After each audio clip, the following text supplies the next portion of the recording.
തൃശൂർ അശ്വിനി ആശുപത്രിയിൽ വീണ്ടും വെള്ളം കയറി. സന്ധ്യയോടെ പെയ്ത മഴയിലാണ് ആശുപത്രി മുറ്റത്തും അത്യാഹിത വിഭാഗത്തിലും വെള്ളം കയറിയത്. തിയോഫിൻ ചേരുന്നുണ്ട് കൂടുതൽ വിവരങ്ങളുമായി. തിയോഫിൻ, ആശുപത്രിയിലെ വെള്ളം മാറ്റാൻ സാധിച്ചിട്ടുണ്ടോ? നിലവിൽ രോഗികളെ ആശുപത്രിയിൽ നിന്ന് മാറ്റിയിട്ടുണ്ടോ? അവിടെ ഈ സന്ധ്യ കഴിഞ്ഞ് പെയ്ത മഴയിലാണ് അശ്വിനി ആശുപത്രിയിൽ വീണ്ടും വെള്ളം കയറിയത്. കഴിഞ്ഞ ബുധനാഴ്ച പെയ്ത മഴയിലും സമാനമായ രീതിയിൽ വെള്ളം കയറിയിരുന്നു. എന്തായാലും കഴിഞ്ഞ ബുധനാഴ്ച വെള്ളം കയറി അത്രയും ഇത്തവണ വെള്ളം കയറിയിട്ടില്ല. ചെറിയ തോതിലാണ് കാഷ്വാലിറ്റിയിലേക്ക് വെള്ളം കയറിയത്. ആശുപത്രി മുറ്റത്തും വെള്ളം കയറിയിരുന്നു. തുടർച്ചയായി 20 മിനിറ്റോളം മഴ നിന്ന് പെയ്ത സമയത്താണ് വെള്ളം കയറിയത്. മഴ അല്പസമയത്തിനകം മാറുകയും അരമണിക്കൂറിനകം ഈ വെള്ളം ഇറങ്ങിപ്പോവുകയും ചെയ്തു. പിന്നീട് ആശുപത്രി പ്രവർത്തകർ ചേർന്ന് ഈ കാഷ്വാലിറ്റി വൃത്തിയാക്കുകയും ചെയ്തു. കാഷ്വാലിറ്റിയിലേക്ക് അല്പം മാത്രമാണ്, റിസപ്ഷനിലേക്കും കാഷ്വാലിറ്റിയിലേക്കും വെള്ളം കടന്നിരുന്നു.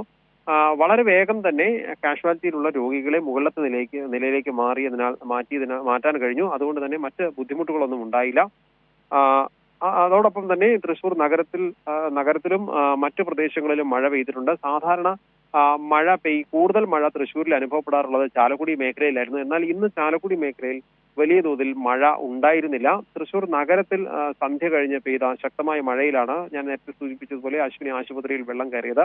അതോടൊപ്പം തന്നെ തീരമേഖലയിലും ശക്തമായ മഴ ലഭിച്ചിരുന്നു.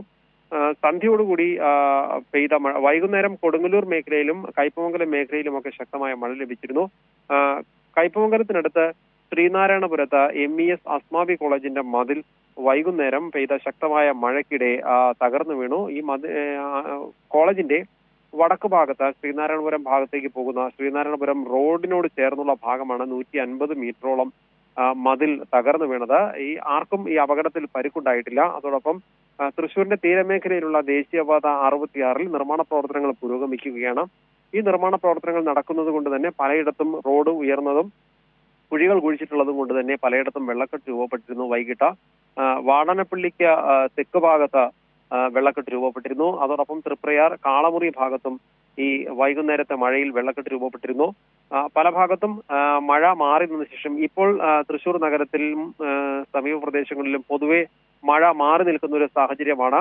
മഴ കുറഞ്ഞ ശേഷം പലയിടത്തും ഈ വെള്ളം ഉയർന്നത് ഇറങ്ങിപ്പോയിട്ടുണ്ട്. താഴ്ന്ന പ്രദേശങ്ങളിൽ ചേർപ്പിൽ നിന്നും തൃപ്രയാർ ഭാഗത്തേക്ക് വരുന്ന റോഡ്, ചേർപ്പ് തൃപ്രയാർ റോഡിലും കാഞ്ഞാണി വാടാനപ്പള്ളി റോഡിലും താഴ്ന്ന ഭാഗങ്ങളിൽ ചിലയിടത്ത് വെള്ളം ഉയർന്നിരുന്നു. എന്നാൽ മഴ മാറിയ ശേഷം പലയിടത്തും വെള്ളം ഇറങ്ങിയിട്ടുണ്ട്. ഇപ്പോൾ പൊതുവെ ബുദ്ധിമുട്ടുകളൊന്നും തൃശൂർ ജില്ലയിൽ തന്നെ വലിയ തോതിൽ റിപ്പോർട്ട് ചെയ്യപ്പെടുന്നില്ല. വൈകിട്ട് വെള്ളം കയറിയ ഇടങ്ങളിലെല്ലാം വെള്ളം ഇറങ്ങിയിട്ടുണ്ട് എന്നതാണ് റിപ്പോർട്ട് മഴ മാറിയ ശേഷം.